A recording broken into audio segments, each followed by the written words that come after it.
Hi friends, Gayatri క్రియేషన్కు స్వాగతం. ఈరోజు మనం పంచతంత్ర కథల్లోని మూడో భాగమైన కాకోలీకీయం గురించి చెప్పుకోబోతున్నాం. కాకోలీకీయంలో ఇది మొదటి భాగం. కాకోలీకీయం అంటే ఇందులో కాకులకు గుడ్లగూబకు మధ్య జరిగిన యుద్ధం అన్నమాట. విష్ణు శర్మ రాజకుమారులతో ఇలా అన్నాడు: మిత్రుడుగా నటించినప్పటికీ అతన్ని ఎన్నడూ నమ్మవద్దు. అలాంటి కపట మిత్రుణ్ణి సహాయంతో కాకులు గుడ్లగూబల ఇల్లు కూల్చేశాయి అన్నాడు. అదేలాగా అని రాజకుమారులు అడిగారు. విష్ణు శర్మ వారికి కాకోలీకీయం కథ చెప్పాడు. దక్షిణ దేశంలో ఒక పెద్ద అరణ్యంలో అసంఖ్యాకమైన శాఖలు కలిగి అంతులేని ఊడలు దిగిన మహావటవృక్షం ఉండేది. దాని కింద మేఘవర్ణమనే కాకిరాజు తన కాకి బలగంతో నివసిస్తూ ఉండేది. అక్కడికి ఒక కోసు దూరాన ఒక కొండ చర్యల్లోని గుహలో అరివర్ధనం అనే గుడ్లగూబరాజు తన అనుచరులతో నివసిస్తూ ఉండేది. దానికి కాకిరాజుతోనూ కాకులతోనూ బద్ధ వైరం ఉండేది. గుడ్లగూబరాజుకు దాని అనుచరులు ఎక్కడ కనిపిస్తే అక్కడ కాకులను చంపేస్తూ ఉండేవి. ఆ కారణంగా వటవృక్షం చుట్టూ ప్రతిరోజు కొన్ని కాకులు చచ్చిపడి ఉండేవి. ఒకనాడు కాకిరాజు తన మంత్రులను సలహాదారులను పిలిచి ఇలా అన్నది: పెద్దలారా, రాత్రివేళ మనం నిద్రలో ఉండి చూడటానికైనా శక్తి లేని అసహాయ స్థితిలో ఉన్నప్పుడు మన శత్రువులు మనకు చాలా నష్టం కలిగిస్తున్న సంగతి మీరెరిగిందే. పట్టపగలు గుడ్లగూబలు చూడలేవన్న మాట నిజమే, కానీ ఆ సమయంలో అవి తమ పర్వత గృహంలో భద్రంగా ఉంటాయి.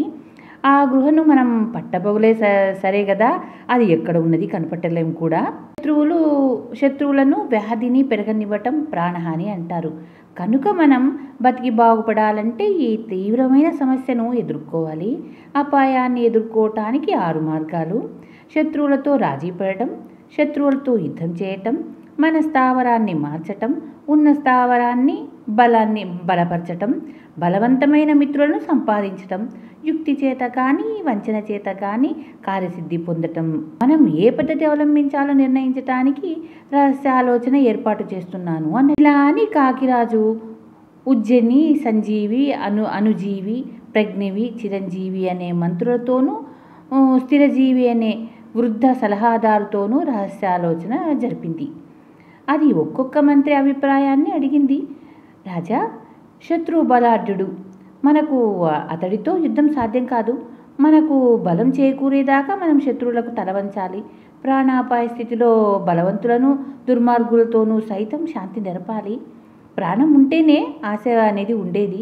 యుద్ధం జూదం లాంటిది. గత్యంతరం లేకపోతే మనం యుద్ధానికి దిగాలి. సాధ్యమైనంత అనుకూల నిబంధనలతో శాంతి చేసుకోవాలని నా ఉద్దేశం అన్నది ఉజ్జీవి. నీతికి నిలవని క్రూర శత్రువులతో శాంతి నెరపే సమస్య ఉండదు. ఒప్పందాలకు గుడ్లగూబలు కట్టుబడవు. మనల్ని నాశనం చేయటానికే ఒప్పందాలను అవి ఉపయోగించుకుంటాయి. యుద్ధమే నా మతం. మనం పైకి ఒంటికాల మీద వచ్చే శత్రువులతో యుద్ధం దాటవేయటం అంటే ఆత్మనాశనం కోరి తెచ్చుకోవటమే అన్నది సంజీవి. శత్రువు పాపి, బలవంతుడు, ద్రోహి. అందుచేత మనకు యుద్ధం వద్దు, శాంతి వద్దు, స్థావరం మార్చుకుందాం. గుడ్లగూబలకు ఇంత సమీపంగా ఉండటం అపాయకరం. మనం ఈ స్థావరాన్ని విడిచి వెళ్ళటం పలాయనం అనుకునే పని లేదు. మనం మళ్ళీ తిరిగి వస్తాం అన్నది అనుజీవి. స్వస్థలాన్ని విడవటం నాకు సమ్మతం కాదు. అదే బలం. మొసలి నీటిలో ఉండి ఏనుగును జయించగలదు, కానీ బయటికి వచ్చి కుక్కను కూడా ఎదిరించలేదు. మనము ఈ చోట వదిలితే తిరిగి రావటం కల్లా. మనకు ఐకమత్యం ఉంటే మనల్ని ఎవరూ జయించలేరు అన్నది ప్రజ్ఞేవి. మనకు కావలసింది బలవంతుల మైత్రి. మిత్రుల అండ కోరటం తప్పు కాదు. అన్నింటినీ నాశనం చేయగల నిప్పు కూడా గాలి సహాయం వద్దనదు. అయితే మనం మన స్థావరాన్ని అంటిపెట్టుకుంటేనే కానీ ఇతరుల మైత్రి మనకు లభించదు. మన బలం చూసిన మీదటనే ఇతరులు సహాయపడతారు. కారు చిచ్చుకు సహాయపడే గాలి అల్పమైన మంటలను ఆర్పేస్తుంది కదా అన్నది చిరంజీవి. ఇలా మంత్రులు తమ అభిప్రాయాలు చెప్పిన మీదట కాకిరాజు మేఘవర్ణం స్థిరజీవితో: మహాశయ, వృద్ధుడివి, ప్రాజ్ఞుడివి, మంత్రులు తమ అభిప్రాయాలు చెప్పారు. అవి విన్న మీదట మీ అభిప్రాయం ఏమిటో చెప్పు అన్నది. కాకిరాజు మేఘవర్ణం 5 మంత్రుల అభిప్రాయాలను గురించి తన అభిప్రాయం అడిగిన మీదట వృద్ధజ్ఞాని అయిన స్థిరజీవి ఇలా అన్నది: నాయనా, ఇప్పుడు మనం విన్న 5 అభిప్రాయాలు సుప్రసిద్ధ రాజనీతి గ్రంథాల నుంచి ఏకరువు పెట్టినవి. పరిస్థితులు మరో విధంగా ఉంటే అవి మంచి సలహాలు కూడా కావచ్చు. కానీ ఇప్పుడున్న పరిస్థితుల్లో శత్రువులు బలవంతులు కావటం చేత నయనీతి కానీ నయవంచన కానీ అవసరం. మిగిలిన 5 ఉపాయాల ద్వారా లభించని విజయం వీటి ద్వారా కలుగుతుంది. శత్రు స్థావరం మీద నిఘా ఉంచి ఒక వ్యక్తిని బలి కావటానికి ఒప్పించినట్లయితే శత్రువును నాశనం చేయగలం అన్నది. నాయనగారు, కాకులకు గుడ్లగూబలకు మధ్య ఈ గర్భశత్రుత్వం ఏర్పడడానికి కారణమేమిటి అని మేఘవర్ణం అడిగింది. స్థిరజీవి ఆ కథ ఇలా చెప్పింది. ఒకప్పుడు హంసలు, కొంగలు, కోయిలలు, నెమళ్ళు, పావురాలు, గద్దలు మొదలైన అడవి పక్షులు సమావేశమై ఇలా అనుకున్నాయి: గరుత్మంతుడు మనకు రాజు, అయినా అతని కాలమంతా నారాయణుడి సేవలోనే గడుస్తుంది. అలాంటి రాజు వల్ల ఏం లాభం? మనల్ని ఉచ్చులు వేసి పట్టుకున్నా చంపుతున్నా కాపాడడు. ప్రజల భీతిని పారదోలి కాపాడని రాజు మృత్యువుతో సమానుడు. అందుచేత మనం మరొక పక్షిరాజును ఎన్నుకుందామన్నా అనుకున్నాయి. అన్ని పక్షుల్లోకి హుందాగా కనిపించే గుడ్లగూబను పక్షులు తమకు రాజుగా ఎన్నుకుందాం అనుకున్నాయి. గుడ్లగూబ పట్టాభిషేకానికి కావలసిన సరంజామా అంతా సేకరించబడింది. పవిత్ర నదుల జలాలన్నీ వచ్చాయి. సింహాసనం సిద్ధం చేసి దాని మీద పులి చర్మం కప్పారు. బ్రాహ్మణులకు ఇవ్వవలసిన దక్షిణ పోగు చేశారు. పక్షులు స్తోత్ర పఠనాలు పాడాయి. బ్రాహ్మణులు వేద పఠనం చేశారు. హారతి కర్పూరం వెలిగించి చుట్టూ తిప్పారు. మంగళవాద్యాలు మోగాయి. గుడ్లగూబ దాని పెద్ద భార్య సింహాసనం మీద కూర్చున్నాయి. అభిషేకం జరగబోతూ ఉండగా కర్కశమైన కాకి అరుపు వినిపించింది. కాకి అప్పుడే వచ్చింది. ఈ పక్షులన్నీ ఇక్కడ చేరాయేమిటి? ఏమిటి పండగ అనుకుంది కాకి. కాకిని చూసిన మిగిలిన పక్షులలో కాకి తెలివిగలది, మనుషులలో మంగలి, 4 కాళ్ళ జంతువుల్లో గుంటనక్క, సన్యాసుల్లో శ్వేతాంబరులు తెలివిగలవాళ్ళు. అందుచేత రాజును ఎన్నుకోవటం గురించి మనం కాకి అభిప్రాయం తెలుసుకోవాలి అని అనుకున్నాయి. ఈ లోపల కాకి పక్షులను చేరి ఈ సమావేశం ఏమిటి? ఏదో ఉత్సవం జరుగుతున్నట్లుంది అని అడిగింది. అవి ఇలా అన్నాయి: ఇప్పుడు పక్షులకు రాజు లేడు, అందుచేత పక్షులన్నీ చేరి గుడ్లగూబను రాజుగా ఎన్నుకొని ఈరోజు పట్టాభిషేకం అనుకున్నాయి. నీ ఉద్దేశం ఏమిటి? సమయానికి వచ్చావు అన్నది. కాకి నవ్వి, హంస, నెమలి, కోయిల, చిలుక లాంటి గొప్ప గొప్ప పక్షులు ఎంతో జ్ఞానం కలిగినవి ఉండగా ఈ భయంకరమైన పక్షిని, అందులోనూ పగలు చూపు ఆనందాన్ని ఎలా ఎన్నుకున్నారు? ఈ నిర్ణయం సరికాదు, నేను ఒప్పుకోను అని ఇంకా ఇలా అన్నది. ఈ గుడ్లగూబకు ముక్కు వంకర, కళ్ళు మెల్ల, చూడ్డానికి ఉత్తప్పుడే భయంకరంగాను అసహ్యంగాను ఉంటుంది. ఇక కోపం వస్తే ఎలా ఉంటుందో ఆలోచించండి. ఈ గుడ్లగూబను రాజుగా పెట్టుకుని మనం ఏం బాగుపడతాం? ఒకవేళ ఈ గుడ్లగూబలో అన్ని మంచి లక్షణాలు ఉన్నాయి అనుకున్నాం. మనకు గరుత్మంతుడు రాజుగా ఉండగా ఇంకో రాజుతో ఏం పని? ఒక రాజు ఉండగా ఇంకో రాజు ఎప్పుడు ఎన్నుకోరాదు. ఒక రాజు కిందనే రాజ్యం బాగుపడుతుంది. అనేక మంది రాజులు నాశనానికి దారి తీస్తారు. గరుత్మంతుడి పేరు వింటేనే మీ శత్రువులు పారిపోతారు. గొప్పవాడి పేరు చెప్తేనే దుర్మార్గులు వణికిపోతారు. గొప్పవాళ్ల పేరు ఉచ్చరిస్తేనే విజయం లభిస్తుంది. వెనుకటికి కుందేళ్లు చందమామను తమ రాజుగా ప్రకటించి సుఖపడ్డాయి, అవునా అన్నది. ఏమిటా కథ అని పక్షులు కాకిని అడిగాయి. కాకి వాటికి చంద్ర సరస్సు కథ ఇలా చెప్పింది. ఒకనొక అరణ్యంలో చతుర్థం అనే గొప్ప ఏనుగుల రాజు ఉండేది. దాన్ని ఆశ్రయించుకుని అనేక ఏనుగులు ఉండేవి. చతుర్థం తన అనుచరులను చక్కగా కాపాడేది. ఇలా ఉండగా 12 ఏళ్ల క్షామం వచ్చింది. గుంటలు, చెరువులు, సరస్సులు అన్నీ ఎండిపోయాయి. అప్పుడు ఏనుగులు తమ రాజుతో, స్వామి, దాహానికి తట్టుకోలేక పిల్లేనుగులు చచ్చిపోతున్నాయి. దయచేసి మా దాహం తీరేలాగా ఎక్కడైనా జలాశయం ఉంటే చూడు అన్నాయి. చతుర్థం వేగంగా పరిగెత్తగల ఏనుగులను అష్టదిక్కులకు పంపి నీరు ఎక్కడ ఉన్నది చూసి రమ్మన్నది.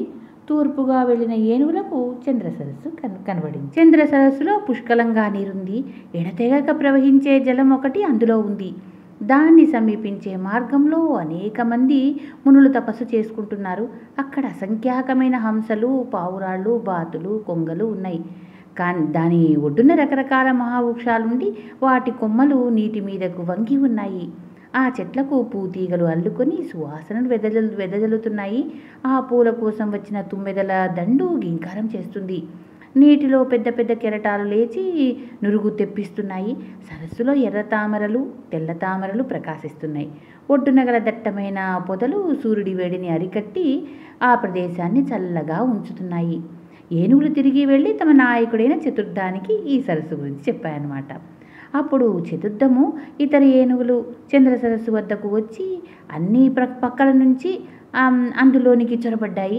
అవి తమ దాహం తీర్చుకొని చిత్తం వచ్చినట్లు నీటిలో చాలాసేపు ఊరలాడి తమ అరణ్యానికి తిరిగిపోయాయి. సరస్సు ఒడ్డున బొరియల్లో అనేక వేల కుందేళ్లు నివసిస్తున్నాయి. ఏనుగులు నీటి కోసం వెర్రిగా పరిగెత్తి రావటం, వాటి కాళ్ళ కింద పడి అనేక వందల కుందేళ్లు చనిపోయినాయి. అంతకన్నా ఎక్కువ సంఖ్యలో గాయపడ్డాయి. ఏనుగులన్నింటినీ తిరిగి వెళ్ళిపోనిచ్చి చావగా మిగిలిన కుందేళ్లు సమావేశం జరిపి ఇలా అనుకున్నాయి: ఏమిటి కర్తవ్యం? మనకు నాశనం తప్పదు. ఏనుగులు ఈ సరస్సుకు రోజు రాకమానవు. ఎందుకంటే ఈ సరస్సులో తప్ప చుట్టుపక్కల ఎక్కడా నీరు లేదు. అందుచేత మనం సర్వనాశనం కాకుండా ఉండాలంటే ఏనుగులు ఈ సరస్సుకు రాకుండా చేయటానికి ఏదైనా మార్గం ఆలోచించాలి అనుకున్నాయి. అందులో విజయ అనే ముసలి కుందేలు గాయపడిన కుందేళ్లను, పిల్లలను, భార్యలను పోగొట్టుకున్న కుందేళ్లను చూసి అమితమైన విచారం పొంది, విచారించకండి తమ్ముళ్ళు, మనమే చిహ్నంగా గల చంద్రదేవుడి సహాయంతో నేను పథకం వేస్తాను అన్నది. ఈ మాట విని కుందేళ్ల రాజు నీలిముఖం ఇలా అన్నది: విజయ, నువ్వు న్యాయసూత్రాలు తెలిసిన గొప్ప వ్యక్తివి. వెళ్ళిరా, ఏం చేస్తావో అదంతా నీకే వదులుతున్నాను. నువ్వు మాత్రం కార్యం సాధించుకునిరా అన్నది. విజయ మర్నాడు సాయంత్రం కష్టసాధ్యమైన కార్యభారం మీద వేసుకుని బయలుదేరింది. దానికి దారిలో చతుర్థము ఇతర ఏనుగులు సరస్సుకు వస్తూ ఎదురుపడ్డాయి. ఏనుగులు నల్ల మబ్బులాగాను, వాటి గీంకారాలు ఉరుముల్లాగాను ఉన్నాయి. వాటిని చూసి విజయ, వీటి మధ్యకు వెళ్ళటం ప్రమాదకరం. నేను నుజ్జు కావటానికి వాటి స్పర్శ చాలు అనుకుని ఒక ఎత్తైన కొండరాయి మీద ఎక్కి, ఏనుగుల రాజా క్షేమమా అని చతుర్థాన్ని అడిగింది. విజయను చతుర్థం అతి కష్టం మీద, ఎవరు నువ్వు అని అడిగింది. నేను రాయబారిని అన్నది విజయ. నిన్నెవరు పంపారు అని చతుర్థం అడిగింది. చంద్రదేవుడు అన్నది విజయ తొణకకుండా. ఎందుకు పంపాడు అని ఏనుగు అడిగింది. దూతను అవమానించరాదని తమకు తెలుసు. నేను నా ఏలిక చెప్పమన్న మాటలే చెబుతాను. చంద్రదేవుడు ఇలా చెప్పమన్నాడు: చంద్ర సరస్సు నాదని ప్రపంచమంతా ఎరుగును. మీరు అక్రమంగా వచ్చి దాని పవిత్రతను పాడు చేశారు. అంతేకాక శశాంకుడినైన నాకు చిహ్నంగా ఉండే కుందేళ్లను చాలా వాటిని సరస్సు ఒడ్డున తొక్కి చంపారు. ఇన్ని మాటలు ఎందుకు? మీరు నా సరస్సు జోలికి, నా కుందేళ్ల జోలికి రావటము మానకపోయారో మీకు ఘోరమైన విపత్తు కలుగుతుంది. నా దయ వల్ల నేను ప్రసరించే వెన్నెల్లో మీరు నా అరణ్యంలో స్వేచ్ఛగా మసలగలుగుతున్నారు. మీరు నా సరస్సు జోలికి మళ్ళీ వచ్చారంటే నా చల్లని కిరణాలను ఉపసంహరించి మీకు వేడి పుట్టించి నెత్తురుగడ్డలు లేచి భయంకరంగా చచ్చేట్లు చేస్తాను చెప్పమన్నాడు అని చెప్పింది. ఈ సందేశం విని చతుర్థాంకం చాలా భయపడి విజయతో, మిత్రమా, నేను చంద్రదేవుడికి చాలా అపచారం చేశాను. నన్ను ఆయన దగ్గరికి తీసుకుపోతే క్షమాపణ చెప్పుకుంటాను అన్నది. విజయ చతుర్థాంగాన్ని చంద్ర సరస్సు వద్దకు తీసుకుపోయి సరస్సులో ప్రతిబింబించిన చంద్రుణ్ణి, నక్షత్రాలను చూపించింది. ఏనుగు తన తొండంతో నీరు తీసుకొని మీద పోసుకుంది. నీటి కదలిక వల్ల అందులో 1000 చంద్ర ప్రతిబింబాలు ఏర్పడ్డాయి. ఏనుగు విజయను, చంద్రదేవుడికి తన మీద ఎందుకు కోపం వచ్చిందని అడిగింది. నువ్వు నీటిని తాకినందుకు అని విజయ చెప్పింది. ఏనుగు హడలిపోయి చంద్రబింబానికి సాష్టాంగపడి, ఇక ఎప్పుడూ ఇక్కడికి రాను అని క్షమాపణ చెప్పుకుని అక్కడి నుంచి వెళ్ళిపోయింది. కాకి అక్కడ సమావేశమైన పక్షులకు చంద్ర సరస్సు కథ చెప్పి, విన్నారు కదా, బలవంతుడైన నాయకుడు రక్షగా ఉన్నాడని తెలిస్తేనే శత్రువులు ఎలా హడలెత్తిపోతారో, తెలివితేటలు వివేకం గల ఇంతమంది మీరిక్కడ చేరి వికారం నీచబుద్ధి గల ఈ గుడ్లగూబను రాజుగా ఎన్నుకోవటం వింతగా ఉంది. నిజంగా శత్రువుల నుంచి మనకు ప్రమాదం సంభవిస్తే ఈ గుడ్లగూబ మనకు రక్షించగలదని మీరు నమ్ముతున్నారా అని అడిగింది. నువ్వు చెప్పే వరకు అలాగే నమ్మాం, కానీ నువ్వు చెప్పింది విన్న తర్వాత మా అందరికీ గుడ్లగూబ శక్తి సామర్థ్యాల మీద శంక కలుగుతుంది అన్నవి మిగిలిన పక్షులు. చిచి, ఇంకా మీకు ఈ లేకి జాతి గుడ్లగూబ అంటే అసహ్యం కలిగినట్టు లేదు. ఇలాంటిది మనకు రాజైతే మన పక్షి జాతే సర్వనాశనం అయిపోయే ప్రమాదం ఉంది. ఇలాంటి తుచ్చుల దగ్గర న్యాయం కోరిపోయిన కుందేలు, కౌజుపిట్ట నా కళ్ళెదుటే ఘోరమైన మరణం పాలవటం నేను ఎరుగుదును అన్నది కాకి. ఏమిటా కథ అని పక్షులు కాకిని అడిగాయి. కాకి వాటికి కుందేలు, కౌజుపిట్టల కథ ఇలా చెప్పింది. కొంతకాలం క్రితం నేను ఒక నదీ తీరంలోని చెట్టు వద్ద నివసిస్తుండేదాన్ని. ఆ చెట్టు కింది భాగంలో ఉన్న ఒక తొర్రలో ఒక కౌజుపిట్ట ఉండేది. ఇద్దరం ఒకే చెట్టును ఆశ్రయించి ఉండడం వల్ల మా ఇద్దరి మధ్య మంచి స్నేహం ఏర్పడింది. పగలల్లా అరణ్యంలో ఆహారం వెతుక్కొని చీకటి పడే వేళ మా నివాసమైన చెట్టును చేరగానే ఒకళ్ళొకళ్ళం ఆనాటి అనుభవాల గురించి చెప్పుకునేవాళ్ళం. ఇలా ఉండగా ఒకనాడు ఉదయమే ఆహారం కోసం అరణ్యంలోనికి పోయిన కౌజుపిట్ట రాత్రి పొద్దుపోయినా తిరిగి రాలేదు. దానికి ఏదో ప్రమాదం జరిగి ఉంటుందని నేను భయపడ్డాను. అరణ్యంలో మనలాంటి సన్నకారు జీవాలకు అన్ని ప్రమాదాలే కదా. కౌజుపిట్ట ఏ బోయవాడి వలలో చిక్కుకుందో, ఏ నక్క తోడేలు హఠాత్తుగా మీదపడి ప్రాణాలు బలిగొన్నదో. నా మిత్రుడి కోసం కొన్ని రోజుల పాటు ఆ చుట్టుపక్కలంతా గాలించాను, కానీ ఎక్కడా దాని జాడ కనిపించలేదు. కొద్ది రోజుల తర్వాత ఒక కుందేలు నేనుండే చెట్టు దగ్గరకు వచ్చి లోగడ కౌజుపిట్ట నివసించిన త్వరలో ప్రవేశించింది. దాని పేరు శీఘ్రవుడు. ఆ మిత్రుడి నివాసాన్ని ఆక్రమించిన ఈ కుందేలును గట్టిగా కోప్పడి అక్కడి నుంచి పంపిద్దామనుకున్నాను. కానీ కౌజుపిట్ట ఇంకా బతికి ఉంటుందన్న ఆశ నాకు లేదు. అందువల్ల కుందేలు శీఘ్రుడిని ఏమీ అనకుండా ఊరుకున్నాను. ఈ లోకంలో ప్రాణులు తమ జీవిత గమనంలో ఎన్ని అద్భుతాలు చూడవలసి వస్తుంది. మరణించి ఉంటుందని ఆశ వదులుకున్న కౌజుపిట్ట ఒకనాడు హఠాత్తుగా తిరిగి వచ్చింది. ఎప్పుడది లోగడ కన్నా చాలా దృఢంగా ఉంది. శరీరం మీద ఈకలు నిగనిగా మెరుస్తున్నాయి. ఇంతకాలంగా ఎక్కడో ఆహారం సమృద్ధిగా ఉన్న చోట కడుపారా తింటూ కాలం గడిపి ఉంటుంది. కౌజుపిట్ట వస్తూనే తన త్వర ఆక్రమించిన కుందేలు శీఘ్రవుణ్ణి చూసి మండిపడి ఘాటైన మాటలతో నానా తిట్లు తిట్టి, ఏయ్ కుందేలు, నేను ఇంట లేనప్పుడు వచ్చి నా నివాసాన్ని ఆక్రమించినట్టు ఒట్టి బుద్ధి తక్కువ పని. మంచిగా చెప్తున్నాను, తక్షణం ఇక్కడి నుంచి వెళ్ళిపో అన్నది. కౌజుపిట్ట మాటలు కుందేలు పక్కపక్క నవ్వి, నువ్వేదో మందమతిలా ఉన్నావు. పూర్వం ఎప్పుడో కొన్నాళ్ల పాటు ఒక ఇంట ఉన్నంత మాత్రాన్నే ఆ ఇల్లు శాశ్వతంగా నీ సొంతం కాదు. ఈ అతి స్వల్పమైన విషయం కూడా నీకు తెలీదా అన్నది. కౌజుపిట్ట ఈసారి మరింతగా మండిపడుతూ, ఓయ్ బుద్ధిహీనుడా, నాకే ధర్మసూత్రాలు బోధిస్తావా? నాకు అంతో ఇంతో ధర్మశాస్త్ర జ్ఞానం లేకపోలేదు. ఇళ్ళు, బావులు, తోటలు ఇలాంటి వాటి విషయమైన తగు వచ్చినప్పుడు అవి ఎవరికి న్యాయంగా చెందాలో తేల్చి చెప్పేందుకు ఇరుగు పొరుగున నివసించే వాళ్ళు సాక్ష్యం ఒక్కటే ఆధారమని ధర్మశాస్త్రం తెలిసిన వాళ్ళు చెప్తారు. నువ్వు ఇప్పుడు ఆక్రమించిన నా నివాసం గురించి సాక్షులను పిలిచి న్యాయం అడుగుదామా అన్నది. కుందేలు శీఘ్రవుడు ఈసడిస్తున్నట్లు ముఖం పెట్టి చెవులాడించి, మన ఇద్దరికీ తెలిసిన ధర్మశాస్త్రజ్ఞల మధ్య ఏదో పెద్ద అంతరం ఉన్నట్లుంది. ఒకసారి వదిలిపోయిన నివాస స్థానం తిరిగి నాదే అని చెప్పే హక్కు ఎవరికీ లేదు. మనుషుల మాట నాకు తెలియదు, కానీ మన ఓటి అధమ జాతి జీవుల హక్కు భుక్తుల గురించి ధర్మశాస్త్రం తెలిసిన వారు ఏమి చెప్తారో నాకు బాగా తెలుసు.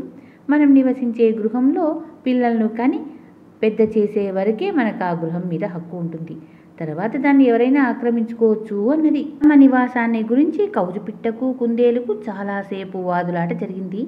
చివరకు కౌజుపిట్ట విసిగి, ధర్మం, న్యాయం లాంటి వాటి మీద నీకు అంత నమ్మకం ఉంటే అవి తెలిసిన శాస్త్రజ్ఞుల దగ్గరకు పోయి మన తగువు తీర్చుకుందాం. వాళ్ళు ఎలాంటి తీర్పు ఇచ్చినా దానికి నేను కట్టుబడి ఉంటాను. మరి నీ మాట ఏమిటి అన్నది. సర్వం తెలిసిన శాస్త్రజ్ఞుల తీర్పుకు తలవంచని వాడు మహాపాపి. నేను వాళ్ళ తీర్పుకు బద్ధుడనవుతాను అన్నది కుందేలు. ఆ వెంటనే కౌజుపిట్ట, కుందేలు తమ తగు తీర్చి న్యాయం చెప్పేవాడి కోసం బయలుదేరినాయి. ఏం జరుగుతుందో చూద్దామన్న కుతూహలం కొద్దీ నేను వాళ్ల వెనకే బయలుదేరాను. దారిలో కుందేలు శీఘ్రవుడు పిట్టతో, మిత్రమా, మనం ఎవరి దగ్గరకు న్యాయం కోసం పోతామో చెప్పావు కాదే అన్నది. ఆ ప్రశ్న కౌజుపిట్ట ఎంతో సంతోషంగా, నది కొంచెం ఎగువన ఇసుక తిన్నెలు, పొదలు ఉన్న ప్రాంతాన నివసించే దధికర్ణుడు అనే మార్జాలం సంగతి నీకు తెలియదా? ఆయన ఒకప్పుడు అరణ్యంలో మన జాతి అడవి పిల్లుల్లాగానే ఘోరకృత్యాలు చేస్తూ జీవించాడు. తర్వాత మనస్సు మారి నదీ తీరంలో నివసిస్తూ దైవ ప్రార్థనలో కాలం గడుపుతున్నాడు. ఆయన గొప్ప ధర్మశాస్త్రజ్ఞుడు అన్నది. త్వరలోనే అవి గమ్యస్థానం చేరాయి. అడవి పిల్లి తెగబలిసి ఉండటము, దాని కోరలు, చూపులు మహావాడిగా ఉండటం చూసి కుందేలు లోపల బెదిరిపోయి కౌజుపిట్టతో, ఈ నీచుడైన దుర్బుద్ధిని సలహా అడగటంలో అర్థమేముంటుంది? ఇలాంటి కపట సన్యాసులు ప్రతి పుణ్యనది తీరాన ఉంటారు అన్నది. ఈ మాటలు విని దధికర్ణుడు తాను తన ఉదర పోషణ నిమిత్తం సన్యాసి వేషం వేసినప్పటికీ తన దగ్గరకు వచ్చిన ఫిర్యాదులిద్దరినీ వంచించి వాళ్లకు తనలో నమ్మకం కుదిరేట్లు నిశ్చయించింది. అందుకోసం అది కళ్ళు మూసుకొని సూర్యుడికేసి తిరిగి కాలు నేలకు సగం ఆనించి చెయ్యి పైకెత్తి ఇలా నీతులు పలికింది. సత్యాన్వేషులారా వినండి. ఈ జీవితం పరమ నిరర్థకమైంది. అది క్షణభంగురము. ప్రియ సాంగత్యం వల్ల కలిగే సుఖం కలలోని దృశ్యాల వలె అవాస్తవమైనవి. భార్య, పుత్రులు, సంసారము ఇవి గారడీవాడి మాయాజలం. అందుచేత పుణ్యకార్యాలు చెయ్యకుండా జీవించేవాడు శ్వాసించినప్పటికీ వాడి శ్వాసకు కమ్మరి కొలిమితిత్తుకు గాలికి తేడా ఏమీ లేదంటారు. నీతిమాలిన జ్ఞానం కుక్కతోకలాగా నిరుపయోగం. అది ఈగలను తోలడానికే గాని మనం దాచడానికి గాని పనికిరాదు. చెట్టు అందం పూలు, కాయలు, పెరుగులోని సారం నెయ్యి, గానుగ చెక్క సారం నూనె, మనిషిలోని సారం ధర్మం. మీకు ధర్మం గురించి సూక్ష్మంగా చెప్పాను. ఇన్ని మాటలెందుకు? పరోపకారం పుణ్యం, పరపీడన పాపం. మీరు ఒక్క మాట గుర్తుంచుకొని అలా ఆచరించండి చాలు అన్నది. ఈ ఉదాత్తమైన మాటలు విని కుందేలు కౌజుపిట్టతో, నువ్వన్నది నిజం. ఈ పిల్లి నిజమైన సన్యాసి, మహాపుణ్యజీవి. పై ఆకారం చూసి నేను పొరపట్టాను. ఆయన పలుకులు నాలో విశ్వాసం కలిగించాయి. మన తగాద తీర్చమని ఇతన్ని కోరుదామన్నది. సరే, అయితే జన్మత ఇది అడవి పిల్లి కనుక మనిద్దరికీ జన్మత శత్రువు కనుక అపాయం లేకుండా దూరంగా నిలబడి మాట్లాడుకుందామన్నది కౌజుపిట్ట. తర్వాత ఆ రెండు దూరంగా నిలబడి ఇలా అన్నాయి. ఓ మహాత్మా, మా ఇద్దరి మధ్య ఒక తగాదా ఉంది. ధర్మశాస్త్ర కోవిదులైన తమరు మా తగాదా ధర్మసమ్మతంగా పరిష్కరించాలి. మాలో ఎవరి ఫిర్యాదు అక్రమమైతే వారిని తమరు భక్షించవచ్చు అన్నది. మిత్రులారా, నాతో అలాంటి మాటలు అనకండి. ప్రాణులను చంపి తినటం నరకహేతువు కావటం చేత నేను ఆ అలవాటు ఏనాడు మానేశాను. మతంలో అహింస పరమధర్మం కావటం చేత పేలు, నల్లులు, దోమలు లాంటి వాటిని కూడా చంపరాదంటారు. ఇతర ప్రాణులను తిని జీవించే ఘాతక మృగాలను చంపే వాళ్ళు కూడా ఘోర నరకానికి పోతారట. అలాంటప్పుడు నిరపమాయమైన ప్రాణులను చంపే వారికి నరకం ఎలా తప్పుతుంది? యజ్ఞాలలో పశువులను బలి ఇచ్చేవారు కూడా వేదాలను సరిగా అర్థం చేసుకొని మూడులే. చెట్లను నరకటం, జంతువులను చంపటం, రక్తపాతం కలిగించడం, వీటితో మనిషికి స్వర్గం లభించే మాటటుంటే ఏం చేసినా వాళ్ళు నరకానికి పోతారు. ఈ మాటలు ఈ మూడులు ఆలోచించరా? అదంతా అలా ఉండనివ్వండి. నేను మీలో ఒకరిని తినాలన్నది అసంగతం. అలా ఎన్నటికీ చెయ్యను. నా ధర్మం నేను నెరవేర్చి నా బుద్ధికి తోచిన విధంగా మీకు తీర్పు చెప్తాను. నాకు వయసు అళ్ళింది, అంత బాగా వినిపించదు. మీరు దగ్గరికి వచ్చి మీ ఫిర్యాదేమిటో చెప్పండి అన్నది పిల్లి. ఆ పాపిష్టి పిల్లి మాటలు నమ్మి మతిమాలిన కుందేలు, కౌజుపిట్ట దాన్ని సమీపించాయి. అది ఒకేసారి రెండిటి మీద పడి ఒకదాన్ని పంజాతో కొట్టి రెండవ దాన్ని తన వాడి కూరలతో పట్టి రెండింటినీ పొట్టన పెట్టుకుంది. కాకి కథ చెప్పి ఇంకా ఇలా అన్నది. పగలు కళ్ళు కనిపించని గుడ్లగూబను రాజుగా చేసుకుని రాత్రి కళ్ళు కనిపించని మీరంతా అలాగే నాశనం అయిపోతారు. అందుచేత బాగా ఆలోచించుకొని మీ కర్తవ్యాన్ని నిర్ణయించుకోండి అన్నది. ఈ మాటలు విని పక్షులు, కాకి చెప్పిన మాట నిజం. మనం మరొకసారి సమావేశమై మనకు ఎవరు రాజుగా ఉండాలో నిర్ణయించుకుందాం అనుకుని తమ స్థావరాలకు ఎగిరిపోయాయి. దివాంతమైన గుడ్లగూబ మాత్రం తన భార్యతో సింహాసనం మీద కూర్చొని అభిషేక స్నానం కోసం ఎదురు చూస్తూ ఉంది. కొంతసేపు చూసి అది, ఎవరక్కడ? పట్టాభిషేకం ఇంకా పూర్తి కాలేదే అన్నది. దానికి గుడ్లగూబ భార్య, ప్రియా, నీ పట్టాభిషేకాన్ని కాకి పడగొట్టేసింది. పక్షులన్నీ తలోక దారి అయి వెళ్ళిపోయినాయి. ఎందుచేతనో కాకి మాత్రం ఇంకా ఇక్కడే ఉంది. ఇకలే నిన్ను ఇంటికి చేర్చుతాను అన్నది. ఈ ఘాటమైన మాట విని గుడ్లగూబ విచారంగా కాకితో, ఓ దుర్మార్గపు కాకి, నేను నీకు ఏం ద్రోహం చేశానని నా పట్టాభిషేకానికి భగ్నం కలిగించావు? ఈనాటి నుంచి నీ జాతికి నా జాతికి మధ్య బద్ధవైరముండుగాక. నరికిన అరణ్యం మళ్ళీ పెరుగుతుంది గాని పరుషవాక్యాలు చేసిన గాయం ఎన్నటికీ మారదు అని తన భార్య వెంట తన నివాసానికి వెళ్ళిపోయింది. అప్పుడు కాకి ఇలా అనుకుంది, అయ్యో, ఇవాళ ఇలా మాట్లాడి అనవసరంగా శత్రుత్వం కొని తెచ్చుకున్నాను కదా. స్థలం, కాలం, పరిస్థితులు పాటించకుండా అడిగిన అనవసరపు మాటలు, అందులోనూ బాధ మాట్లాడిన వారి నీచబుద్ధిని వ్యక్తం చేసేవి ఉత్తమాటలు కావు. ఘాటైన విషంతో సమానమంటారు. ఎంత బలం గల వాడికైనా వివేకైన వాడు బుద్ధిపూర్వకంగా శత్రువును చేసుకోరాదు. తన వద్ద విరుగుడు ఉన్నది కదా అని వివేకి గరళం తాగుతాడా? తెలివిగలవాడు 10 మందిలో ఇతరులను అవమానించరాదు.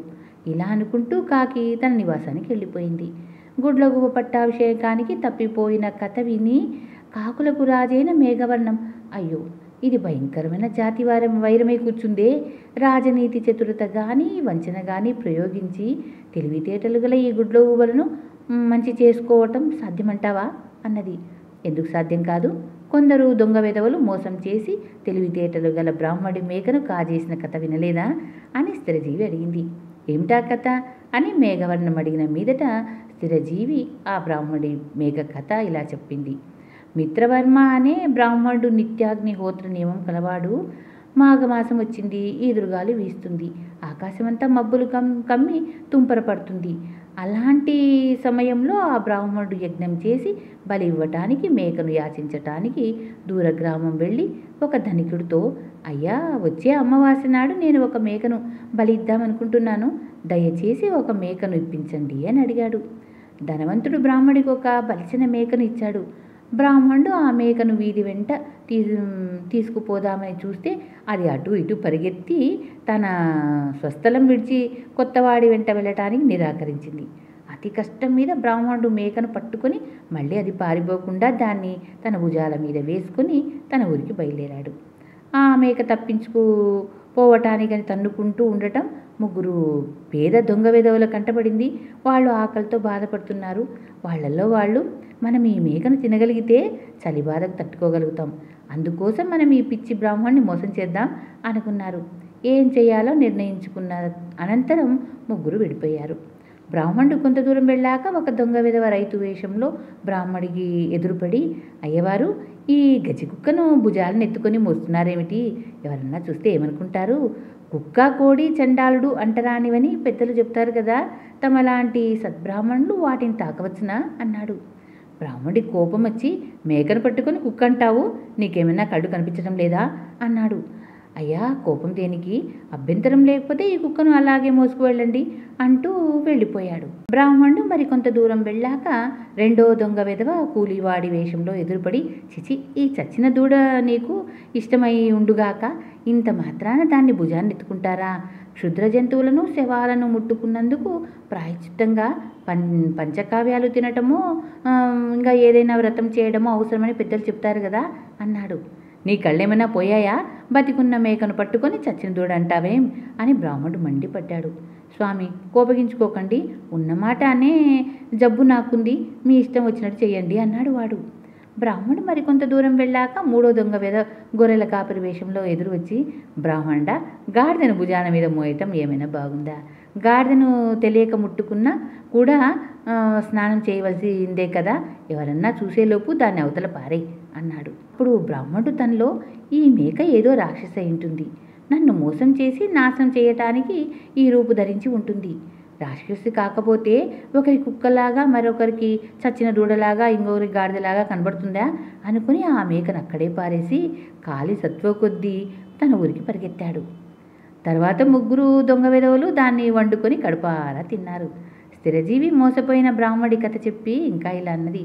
కొత్తగా వచ్చిన సేవకుడి శారదా భోజనానికి వచ్చిన అతిథుల ప్రశంసలు, యువతి కన్నీళ్లు, మోసగాడి వాక్చాతుర్యము చూసి మోసపోనివాడు ఎక్కడైనా ఉంటాడా? గుడ్లగూబలు తప్పు చేస్తున్నాయి. వ్యక్తి బలహీనమైన సంఖ్యాబలం ఉన్న చోట శత్రుత్వం తెచ్చుకోరాదు. ఈ కాకులకు సంఖ్యాబలం ఉంది, అందుచేత హెచ్చరికగా ఉండాలి. ఒక మహాసర్పం 1,000,000 చీమలతో వైరం తెచ్చుకొని సర్వనాశనం అయిపోయింది కదా అన్నది. ఏమిటా కథ అని మేఘవర్ణం అడిగింది. స్థిరజీవి చీమల చేత చచ్చిన పాము కథ ఇలా చెప్పింది. ఒకప్పుడు మహాకాయం అనే పెద్ద కాలసర్పం ఉండేది. అది తన మహాకాయాన్ని బలాన్ని చూసుకొని గర్వపడుతూ చాలా అహంకారంతో ఉండేది. ఒకరోజు అది పుట్ట నుంచి పెద్ద రంధ్రం గుండా బయటకు రావటానికి బదులు తన శక్తిని నమ్ముకొని చిన్న రంధ్రం గుండా రావటానికి ప్రయత్నించి మట్టి చాలా గట్టిగా ఉండటం చేత శరీరం అంతా గాయపరుచుకుంది. ఆ గాయాల నుంచి వచ్చే రక్తం వాసన తగిలి ఉత్సాహంతో 1000 కొద్దీ గండు చీమలు దాన్ని పట్టుకొని తినసాగాయి. పాము అనేక వందల చీమలను చంపింది, మరిన్ని వందల చీమలను గాయపరిచింది. కానీ మిగిలిన వేలాది చీమలు దాన్ని పట్టుకొని తినేశాయి. ఈ కథ చెప్పి స్థిరజీవి మేఘవర్ణాన్ని ఎడంగా తీసుకుపోయి, ఈ మాట నీలోనే ఉంచుకో, నేను చెప్పిందంతా శ్రద్ధగా విని అలా చెయ్యి. మనకు గొప్ప ఆపద రానుంది. తగిన చర్యలు తీసుకోకపోయామో నిశ్చయంగా నాశనమైపోతాం. ఇచ్చకాల మాటలు, బహుకృతులు, కుట్రలు, సంఘర్షణలు అనే 4 సాధనాలు మనకు ఉపకరించవు. అందుచేత నా సూచన ఏమంటే, నన్ను బహిరంగంగా సభలో తీవ్రంగా దూషించి నా శరీరం నిండా రక్తం పులిమి శత్రు గూఢాచారులకు నమ్మకం కలిగించి నన్ను మర్రి చెట్టు మొదలు దగ్గర పారేసి సపరివారంగా ఇక్కడి నుంచి లేళ్లకొండ వద్దకు వెళ్ళాలి. అది 2 కోసుల దూరంలో ఉంది. నేను వంచన ద్వారా శత్రు విశ్వాసం సంపాదించి వాళ్ళ స్థావరాలను తెలుసుకొని పట్టపగలు అవి గుడ్డివి కనుక అన్నింటినీ చంపి వచ్చేసే వరకు మీరు అక్కడే ఉండండి అన్నది. అవి మంత్రాల మాయలకు తిరిగి వచ్చాక స్థిరజీవి కాకితో, నీకు శక్తి సామర్థ్యాలు లేవు, నీ వల్ల కాకులకు మేలు జరుగుతుందా అని ఆక్షేపణతో అన్నది. కాకి మంత్రులు మండిపోయి సేనాపతులు పురమాయించి స్థిరజీవిని హతమార్చడానికి ఉద్యమించారు. కానీ మేఘవర్ణం, ఈ దుర్మార్గుణ్ణి నాకు వదలండి అని చెప్పి స్థిరజీవి మీద పడి భయంకరంగా పొడుస్తున్నట్లు అభినయిస్తూ దాని శరీరం నిండా రక్తం పులిమి దాని చెట్టు మొదట్లో పారేసింది. తర్వాత అది సపరివారంగా లేళ్లకొండకు వెళ్ళిపోయింది. గుడ్లగూబలో వేగు చేయటంలో అందరినీ మించింది అరివర్ధనం భార్య. అది స్థిరజీవిని అతనమంతా కనిపెట్టి సంగతంతా అనిరుద్ధానికి చెప్పింది. స్థిరజీవి చెట్టు మీద నుంచి కింద పడగానే అది వెళ్ళిపోవడం చేత మేఘవర్ణం సపరివారంగా చెట్లు విడిచి వెళ్ళి సంగతి దానికి తెలియదు. వెళ్ళబోతున్నానని మాత్రం తెలుసు అంతే. చీకటి పడే వేళకు అనివర్ధం తన అనుచరులతో కాకులను వేటాడడానికి మర్రి చెట్టు వద్దకు వచ్చి, రాజుకు కులపెద్దకు చెడింది గనుకను, వాళ్ళు వెళ్ళిపోయే ప్రయత్నంలో ఉన్నారు గనుకను మనకు పెద్ద ప్రతిఘటన ఉండబోదు అన్నది. గుడ్లగూబలు పెద్ద అట్టహాసంతో మర్రి చెట్టు మీద విరుచుకుపడ్డాయి. కానీ ఆ చెట్టు పైన ఒక్క కాకి కూడా లేదు. వాటికి చెట్టు కింద గాయపడి హీనస్వరంతో పడి ఉన్న స్థిరజీవి మాత్రం కనిపించింది. గుడ్లగూబలు దాన్ని చంపబోతే అది వాడితో, నన్ను చంపండి, నన్ను మీ రాజు దగ్గరికి తీసుకుపోండి, నేను అతనికి చాలా విషయాలు చెప్పాలి అన్నది. గుడ్లగూబలు హరివర్ధనానికి ఈ మాట చెప్పాయి. అది స్థిరజీవి వద్దకు ఎగిరి వచ్చి, అయ్యా, నువ్వు కాకుల పెద్దవు కదా, ఇలా గాయపడి దుస్థితి రావడానికి కారణమేమిటి అని అడిగింది. స్థిరజీవి ఎలా అన్నది, రాజా విను, నిన్న ఆ దుర్మార్గపు మేఘవర్ణుడు తన కాకులను చాలా వాటిని నువ్వు చంపావని మీ గుడ్లగూబ గుహల మీదికి దాడి తలపెట్టింది. బలవంతులతో విరోధం తగదు, సంధి చేసుకొని కాకి జాతిని కాపాడుకుందాము అన్నాను. అతను మండిపడి నా ఈకలు పీకి నన్ను చీల్చి చెండాడి నన్ను రాజద్రోహి అని ఇక్కడ పడేసి నీ మిత్రులైన గుడ్లగూబలతో ఉండు అని లేళ్లకొండకు సపరివారంగా వెళ్ళిపోయింది అని అన్నది. దానికి హరివర్ధనం, మూర్ఖుడా, వాడు చేరిన కొత్త చోటు నాకు బాగా తెలుసుని ఎరగడు. నిన్ను ఇలా చేసినందుకు వాడి కాకి బలగాన్ని చంపి ప్రతిక్రియ చేస్తాను అన్నది. రాజా, నువ్వే నాకు దిక్కు, నేను వాడికి విశ్వాసం చూపటం మాని నీకు చూపుతాను. నిన్ను ఆ దుర్మార్గుడి స్థావరాన్ని తీసుకుపోయి కాకులను నిర్మూలించడానికి తోడ్పడతాను అన్నది స్థిరజీవి. హరివర్ధనం తన మంత్రులతో సంప్రదించింది. వాటి పేర్లు రక్తాక్షి, క్రూరాక్షి, దీపాక్ష, వక్రమాన, ప్రాకరకర్ణలు. స్థిరజీవిని ఏం చేయాలి, దాని సహాయం పొందాలా వద్దా అన్న ప్రశ్నలు చర్చకు వచ్చాయి. నీ అభిప్రాయం ఏమిటి అని అడిగితే, రక్తాక్షి, వెధవను చంపి పారేయండి, గాయపడి దుర్బలంగా కూడా ఉన్నాడు, తీరికగా చంపొచ్చు, మళ్ళీ కోలుకుంటే ఎగిరిపోయి మనకు సమస్య అయి కూర్చోవచ్చు. బ్రాహ్మణుడి కొడుకును చంపి బ్రాహ్మణుడి స్వార్థంతో చేసిన రాజీ బేరాన్ని తోసిపుచ్చిన పాములాగా మీరు దీని సహకారాలు నిరాకరించండి అన్నది. ఏమిటా కథ అని హరివర్ధనం అడిగాక రక్తాక్షి బ్రాహ్మణుడు పాము కథ ఇలా చెప్పింది. హరిదత్తుడనే బ్రాహ్మణుడు ఉండేవాడు. అతనికి ఒక పనికిమాలిన పొలం ఉండేది. అందులో పండే పంట అతను, భార్య, కొడుకు తినటానికి చాలేది కాదు. అతను ఒకరోజు తన చేనుకు కాపలా కాస్తూ ఒక చెట్టు నీడన చిన్న కునుకు తీశాడు. అతను మళ్ళీ కళ్ళు తెరిచి చూసరికి పొలంలో ఉన్న పుట్టలోంచి ఒక భయంకరమైన నాగుపాము బయటకు వస్తుండటం కనబడింది. ఓహో, ఇది నా పొలానికి అధిష్టాన దేవత అయి ఉండాలి, దీన్ని ఆరాధించకపోవటం చేతనే నన్ను దరిద్రం వెంటాడుతుంది అనుకొని హరిదత్తుడు ఒక పిడతలో పాలు తీసుకొచ్చి ఆ పాలును పుట్ట కన్నం వద్ద ఉంచి, నాగరాజా, దారిద్ర్య బాధ అనుభవిస్తున్న నన్ను అనుగ్రహించు అని ప్రార్థించాడు. పాము ఆ పాలను తృప్తిగా తాగింది. మర్నాడు హరిదత్తుడు అక్కడికి వెళ్ళి పిడతలో బంగారు నాణ్యం ఉండటం చూసి తాను పోసిన పాలకు అది ప్రతిఫలం కాబోలు అనుకున్నాడు.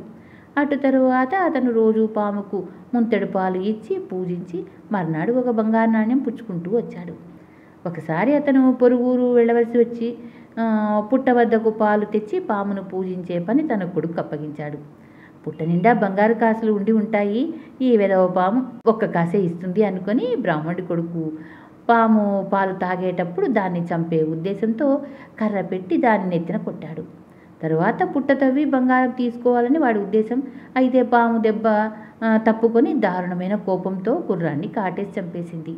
బ్రాహ్మణుడు తిరిగి వచ్చి ఈ వార్త విని కుర్రాడికి దహన క్రియలు జరిపి మళ్ళీ పాము కోసం పాలు తీసుకుపోయి, నాగరాజా, నీ తప్పేమీ లేదు, నిన్ను చంపబోయి మావాడే తన చావు తెచ్చుకున్నాడు అన్నాడు. దానికి పాము ఇలా అన్నది, బ్రాహ్మణుడా, నేను నీ కొడుకును చంపేటప్పుడే మన ఇద్దరి మధ్య ఉన్న బంధం తెగిపోయింది. ఈ జన్మలో నువ్వు మళ్ళీ నన్ను ప్రేమించలేవు. నీ కొడుకు శవం మన ఇద్దరి మధ్య శాశ్వతమైన అడ్డంకి. అందుచేత నీ దారిన నువ్వు పో, నేను కూడా ఇప్పుడు పుట్ట విడిచిపెట్టిపోతున్నాను అన్నది. ధన్యవాదములు. మిగిలిన కథ వచ్చే ఎపిసోడ్లో అంటే చెప్పుకుందాం. చివరిగా మీకో మాట, నా ఛానల్లోని కథలు మీకు నచ్చినట్లయితే లైక్ చేయండి, షేర్ చేయండి, కామెంట్ చేయండి, సబ్స్క్రైబ్ చేయడం మాత్రం మరవకండి. మీరు చేసే లైక్లు, షేర్లు, కామెంట్లు, సబ్స్క్రైబ్లే నా ఊపిరి. ధన్యవాదములు.